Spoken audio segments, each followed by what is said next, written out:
Assalamualaikum warahmatullahi wabarakatuh. Sahabat pintar kelas 5, jumpa lagi dengan Fat Pro Channel. Kali ini kita akan membahas penilaian harian tema 6 subtema 2. Ikuti dan simak baik-baik ya.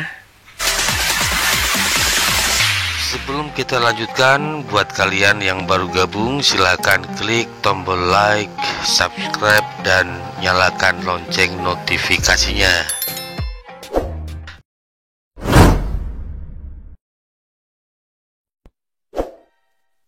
Pilihlah salah satu atau beberapa pilihan jawaban yang benar. Untuk soal yang pertama, coba bacalah dan cermati paragraf berikut ini. Berikut adalah soalnya. Salah satu hal penting dari membaca paragraf di atas adalah titik-titik. A. Udara di dalam atmosfer termasuk konduktor yang paling buruk. B. Kalor dari panas matahari tidak dapat berpindah-pindah di udara. C. Kalor dari matahari merambat ke bumi tanpa melalui zat perantara. Dan D. Udara di dalam atmosfer penuh dengan radiasi sinar dari matahari. Jawaban yang benar adalah C. Kalor dari matahari merambat ke bumi tanpa melalui zat perantara. Soal yang kedua. Kalor dari matahari tidak dapat merambat secara konveksi karena di antara matahari dari bumi terdapat ruang hampa. Penulisan kata yang salah pada kalimat di atas adalah titik-titik. A. Dapat secara. B. Di antara dari. C. Karena ruang. D. Bumi hampa. Jawabannya adalah B. Di antara dari. Selanjutnya, baca dan cermati lagi paragraf berikut ini. Dari paragraf di atas, terdapat soal sebagai berikut. Pokok pikiran pada paragraf bacaan di atas adalah titik-titik. A. Perpindahan panas tanpa perantara disebut radiasi. B. Kamu dan teman-temanmu berkemah ke pegunungan. C. Panas api unggun sampai ke tubuhmu melalui perantara. Dan D. Untuk menghangatkan badan perlu membuat api unggun. Jawaban yang benar adalah A. Perpindahan panas tanpa perantara disebut radiasi. Nomor 4. Adanya ide pokok pada sebuah paragraf dapat membantu pembaca untuk memahami pokok pikiran yang ingin disampaikan oleh penulis. Benar atau salahkah pernyataan tersebut? Pernyataan tersebut adalah benar. 5. Proses perpindahan kalor yang tidak memerlukan zat perantara. Kalimat tanya yang tepat untuk pernyataan di atas adalah titik-titik. A. Apakah yang dimaksud perpindahan panas secara radiasi? B. Mengapa perpindahan panas bisa terjadi secara radiasi? C. Apa penyebab terjadinya perpindahan panas secara radiasi? D. Bagaimana proses terjadinya perpindahan panas secara radiasi? Jawaban yang benar adalah A. Apa yang dimaksud perpindahan panas secara radiasi? 6. Panas dari api unggun sampai ke tubuhmu terjadi secara radiasi.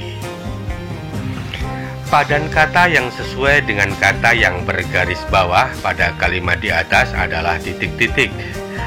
A. Hantaran. B. Pancaran. C. Sinaran. Dan D. Pemancaran. Ada lebih dari satu jawaban untuk pertanyaan di atas.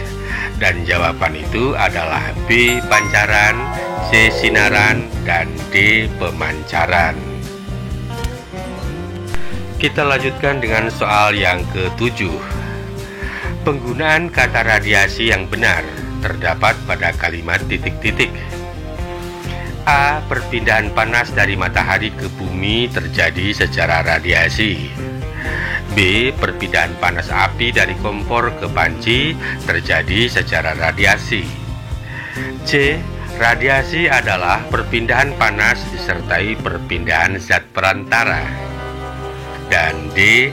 Radiasi adalah perpindahan panas yang terjadi pada zat gas dan cair.